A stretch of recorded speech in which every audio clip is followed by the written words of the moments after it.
Totul renaște.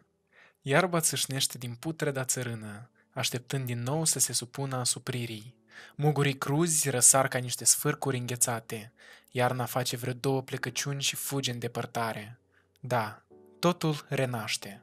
Și doar eu nu mă pot impune să revin la viață. Nu pot scăpa de trecut nici acum, când totul albul absolut a dispărut în gura pământului însetat. N-am așteptat această primăvară pentru că nu mai există în mine credință, ea va spulbera în drumul său tot răul existent în trecut.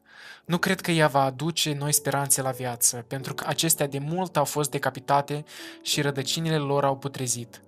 O nouă primăvară nu aduce decât nașterea noilor regrete, care se descos din străfundul cărnii.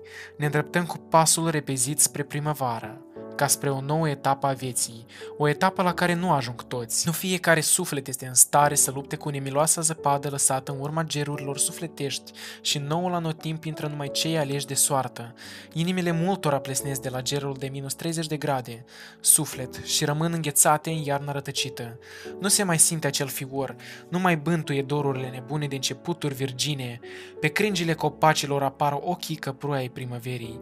Seva lor va exploda în curând, în stropi îndurerați. Natura plânge, dar cine-i mai simte lacrima? Primăvara stropește cu negru pământul.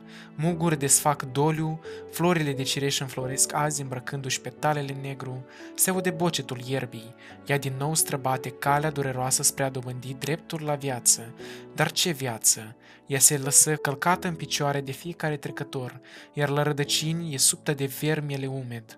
Primăvara nu e decât o rotire neîncetată spre reînvierea chinului pământesc. Se taie copacii și anotimpul cu părul verde își bocește pruncii, pentru ca din gregile lor maltratate, trupul uman să-și reverse în lemnul lor nemurirea. Plânge natura pentru decedația acestui pământ atunci când unui suflet uman îi se scurg secundele de pe linia vieții, se omoară un tânăr nuc și astfel se dublează tragedia. Mă îmbrac în alb și mă îndrept spre luna martie într-un doliu profund. Primăvara e o renaștere a morții, iar ea începe să-mi scormonească prin amintiri, prin trecut, încercând să-mi povestească insistent că nu mai sunt aceiași ca anul trecut, că am mai omorât molecule de suflet din corpul meu și că m-am uscat în propria cochilie, din care refuz să ies. Nu mai aștept nimic și nu mai vreau nimic, realizând că indiferent de calea pe care o voi alege, tot acolo voi ajunge, pentru că nu sunt decât o păpușă trașă de sfori, care e menită să-l amuze pe Marele Creator. În fața destinului, nu sunt decât o furnică mică alungată din scorbura sa. Nu pot dirija soarta, ea îmi frământă gândul, ea mi inundă plânsul. De ce aș mai lupta? Când știu că orice luptă voi începe cu destinul meu, voi suferi eșec. Încăpățânați, mai sunt acei oameni care cred că pot transforma lumea cu puterea gândului, convinși fiind că ei sunt unici în felul lor, crezând că păstrându-și verticalitatea gândului ar fi ajuns mai departe. Asemenea profane ai sorții sunt mii și mii. Eu nu încerc să încolorez realitate. Eu știu că groapa de la propriul mormânt se adâncește în fiecare clipă. Sunt lipită de un necaz, de o gură care mă suge nemilos și mă scuipă în fața deziluzilor. Fiecare pas al meu nu este decât o fugă rapidă spre brațele deschise ale morții.